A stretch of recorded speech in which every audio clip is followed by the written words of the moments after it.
think the voyage with each passing year has only managed to.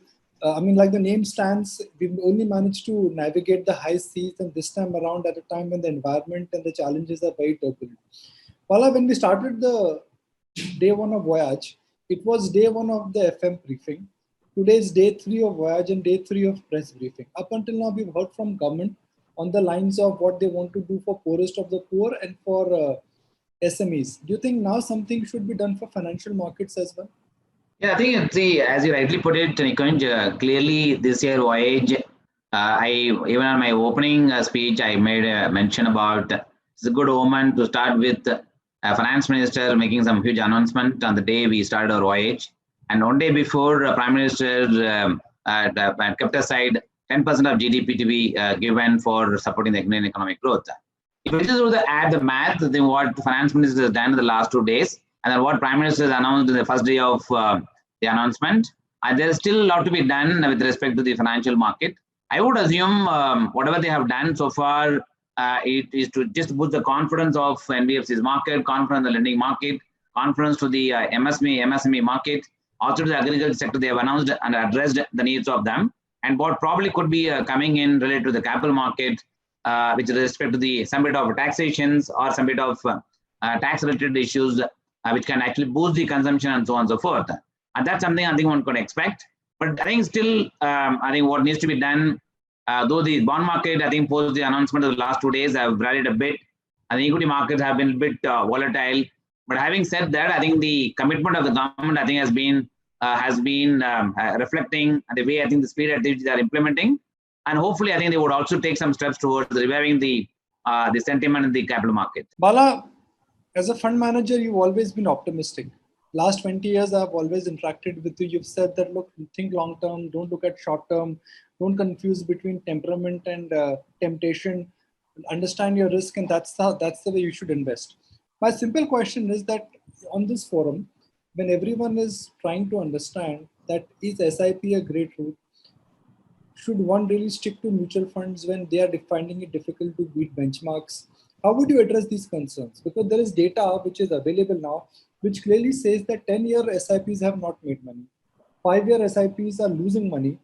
And for those who are making money, benchmarks are doing much better than them. Yeah, I think the observation is, while one can argue that the observation that we have made is right, and this kind of scenario we go through every 5-6 years, whenever the market turns volatile or gets into a prolonged period of uncertainty. And the last which I saw, a similar question was being asked in the year 2008, and immediately post Lehman Brothers crisis, 2009, market was okay, 10, 11 was bad, even 12 was bad, 13 the confidence started coming back. Exactly in the year 2011, I used to get a lot of questions from extremely learned people who have understood the market, who have been investing in the market, who knows that long-term means is still retirement. When such people used to ask me a question that, Bala, my SIP returns are now coming negative. Should I continue my SIP or should I just skip or maybe come back later on to continue my SIP? And believe me, though that period, it was extremely difficult to give that answer. But at the same time, the only one answer I used to give, the money is actually coming for a longer term, which essentially means you're coming for 10 or 15 years period. Therefore, you should not look at your short-term performance in SIPs or maybe 2 or 3 year period and get nervous on the basis of it. You should not make the mistake of stopping these SIPs. That used to be one common answer I used to give.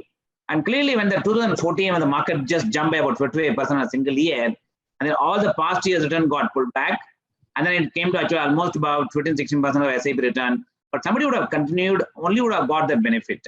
Therefore, while their question is right, that yes, in the last 1 year, 3 years, 4 years, SIP returns have not been coming that great. But at the same time, for the SIP to come back and deliver a better return, you need 1 or 2 bull market or 1 year of good market, sufficient enough to actually pull up the whole return. That's the beauty of equity. And it goes through a prolonged period of the bear period, prolonged period of underperformance for about 2-3 years. At the same time, in 1 year of good performance actually makes up for actually all the shortfall. Having said that, I think even money manager for the matter, the last 2 years, again, as I mentioned yesterday, that people have not been able to beat the benchmark, because the last 2 years, only about 4 or 5 stocks were pulling up the market in terms of generating return. But having said that, after the March fall in the market, it has not left any difference between any sectors or any stocks, irrespective of whatever the value of these companies. Growth companies got hammered, the value companies remain more valuable. And in this scenario, all of them come at par. And this is the time where money managers, as Mahesh was mentioning, or maybe other my colleagues are mentioning, I mean, they will be able to find the winners and make a difference in the portfolio while reconstructing that can potentially outperform the index over a period of time. Even Nassim Taleb also mentioned about the active versus the passive. Even Dean Conner, who is Sun Life CEO, even he mentioned about this, if you recall, that in the long run, money managers to perform better than the equity, better than the index is, of course, the probability is quite high.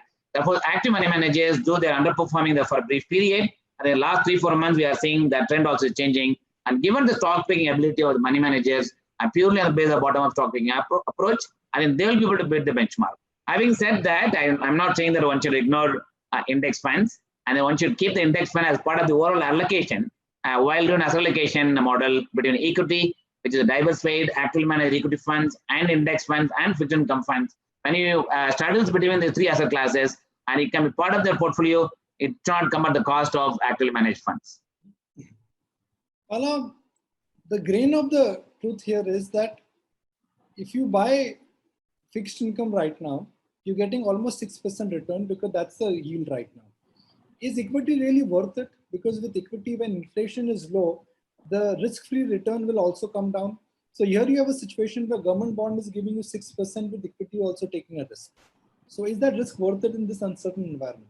See, I think risk will have to be seen from the angle of what is the potential of equity as an asset class can generate return over fixed income.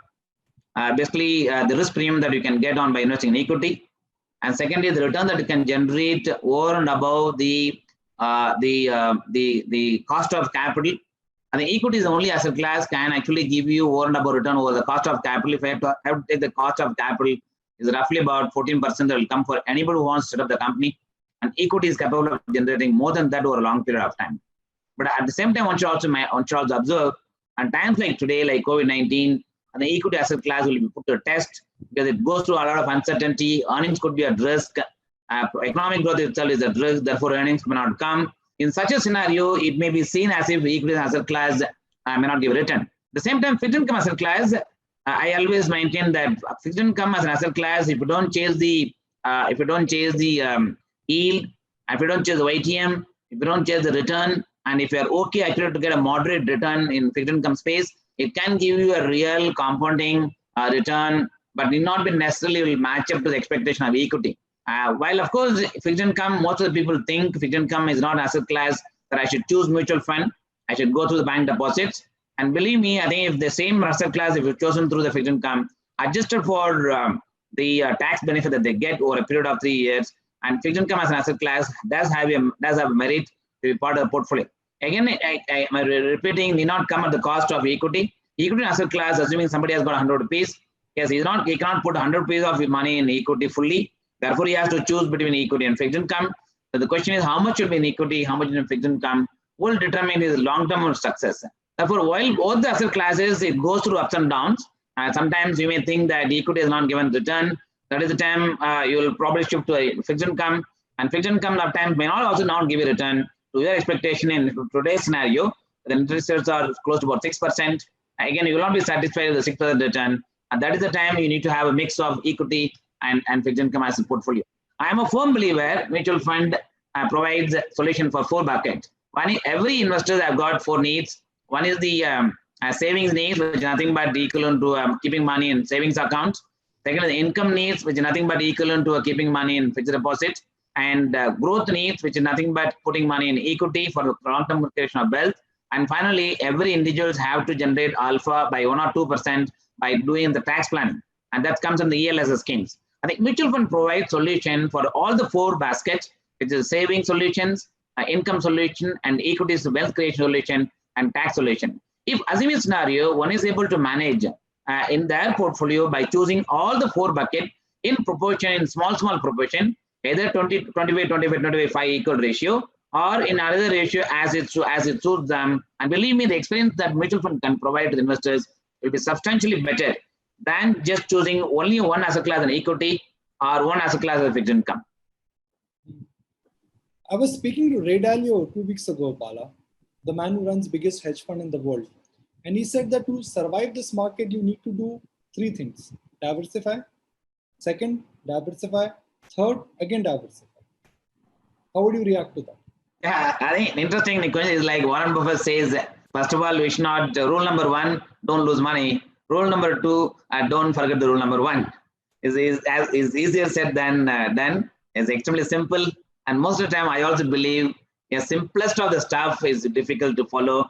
A complex thing that I think people generally try to understand more, because they pay more attention to the complex because they don't understand, and therefore you pay more attention. The more the attention you pay, not necessarily understood the complexity, therefore the complexity remains complex. Whereas in a simplistic manner, if you have to diversify the portfolio, I think the mutual funds provide the great opportunity. Sometimes I have seen in 1999, when we ourselves as a fund house had large exposure to one single sector, used to give a fantastic return, which is the IT asset sectors. And we had to pay a price in 2000 bubble when it happened. And at the time, regulatory change also happened for diversifying the portfolio into various sectors, in various stocks, in different allocation, in equity. The same way in fixed income, even if I lose money on single security, we invest about 150 security as part of diversification.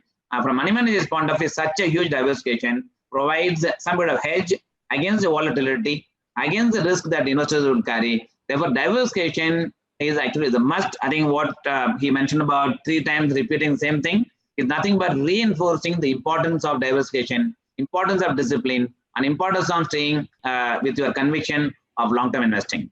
Bala, everybody is talking about the 2008 experience. First the fall and fear, and then patience and perseverance made rewards. The difference between 2008 and 2020 is that the pain and the anxiety and the curiosity, I think, is huge because of the medical crisis. But in terms of prices have not collapsed. Dow is down 12-13% from the recent high. Indian markets have moved from 7,500 to 91, 9,200 on the Nifty. So some would argue that while the economy is in a worse shape than last 10 years, IMF is talking about the biggest recession in the last 100 years. Equity markets are either behaving as if they're Teflon coated, or equity markets are ripe for a big sizable correction. I think there are a lot of unknown this point of time one has to deal with, Nikunj, as the last 2 days sessions would have given multiple number of times that everyone would have expressed about unknowns.